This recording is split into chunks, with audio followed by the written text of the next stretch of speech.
सरस्वती शिशु विद्या मंदिर रजत जयंती शुभारंभ यज्ञ अनुष्ठित हो जाइछि।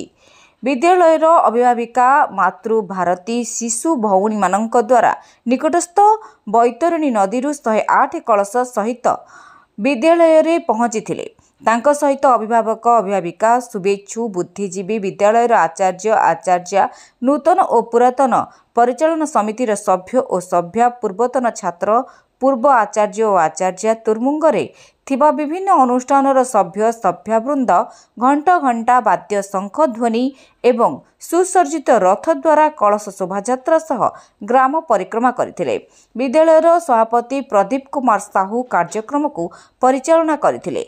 विद्यालयर संपादक प्रमोद कुमार साहू रजत जयंती पालन समितिर संयोजक मोचीराम साहू कार्यक्रम संयोजना करथिबा स्थले अनुष्ठानर समस्त नूतन और पुरातन कार्यकर्ता एथिरे सहयोग करे। मो ना कुलमणि साहू मु भूतपूर्व प्रेसिडेंट अनुष्ठान। आज शिशु मंदिर कौन होची? आज शिशु मंदिर रे हमर गायत्री यज्ञ अनुष्ठित होची।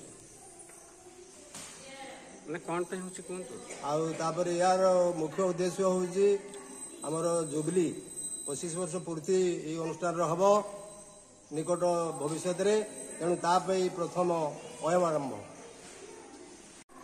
मैडम के परिचय? मु श्रीमती देवकी महंत आचार्य सरस्वती शिशु विद्या मंदिर तुरुमुंगा। आज आमर रजत जयंती शुभारंभ पाई गोटे गायत्री यज्ञ आयोजन करा जायछि।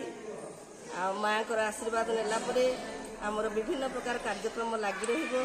ये आमर 25 वर्षर पूर्ति उपलक्षे विभिन्न प्रकार कार्यक्रम आम विद्यालय रे आज ठारू शुभारंभ होबो।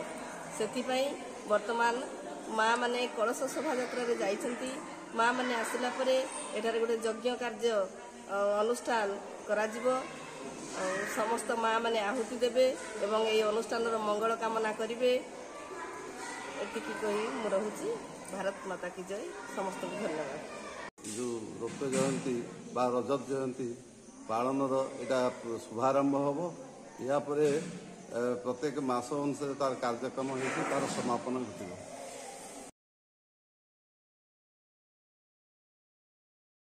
यह व्यतीत शिशु बाटिका विभागर मातृ कर्मशाला मध्य अनुष्ठित होइछि। शिशु मंदिर लक्ष्य उद्देश्य संबंध में माँ मानू अवगत करा जायथिला।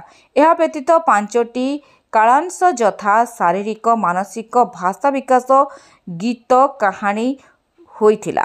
केन्दुझरु रंजन कुमार रणा सहित प्रभात कुमार साहू को रिपोर्ट समीक्षा न्यूज लाइव।